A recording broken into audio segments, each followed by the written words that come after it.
Non consummated marriages గురించి తెలుసుకుంటాం. అంటే మ్యారేజ్ అవుతుంది.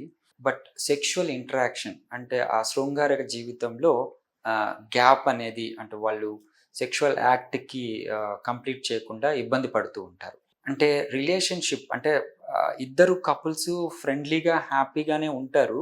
మాటలు కానీ, వాళ్ళ నడవడిక గానీ అంతా నార్మల్ ఉంటుంది. బట్ సెక్షువల్ యాక్ట్‌కెళ్ళేటప్పటికి వాళ్ళు యాక్టివ్‌గా ఉండలేరు. భయపడతారు. ఈవెన్ కపుల్స్ అంటే మేల్ కానీ, ఫీమేల్ కానీ.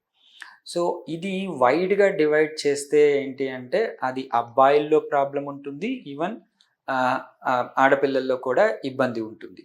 ఎందుకంటే ఫస్ట్ నైట్ యాంగ్జైటీ కావచ్చు, అప్పుడే మ్యారేజ్ అయ్యి ఇద్దరికిద్దరు అండర్‌స్టాండింగ్ కాకపోవచ్చు. వాళ్ళు కొన్ని రోజులు గ్యాప్ తీసుకోవచ్చు. అంటే ఫ్యూచరిస్టిక్‌గా ఆలోచించి ఇప్పుడే వద్దు అనుకోవచ్చు. ఇవన్నీ పక్కన పెడితే రెగ్యులర్‌గా మనం ఫేస్ చేసేది ఏంటి అంటే పెర్ఫార్మన్స్ యాంగ్జైటీ. సో, ఈ నాన్ కాన్సుమేటెడ్ మ్యారేజెస్ గురించి రీసెర్చ్‌లో ఏమంటారు అంటే, ఇవి ఓవరాల్ 100 మ్యారేజెస్ జరిగితే 4-17% దాకా నాన్ కాన్సుమేటెడ్ మ్యారేజెస్ ఉంటున్నాయి. Even not only in India, even world వైడ్‌లో చూస్తే. అందుకే 4-17%.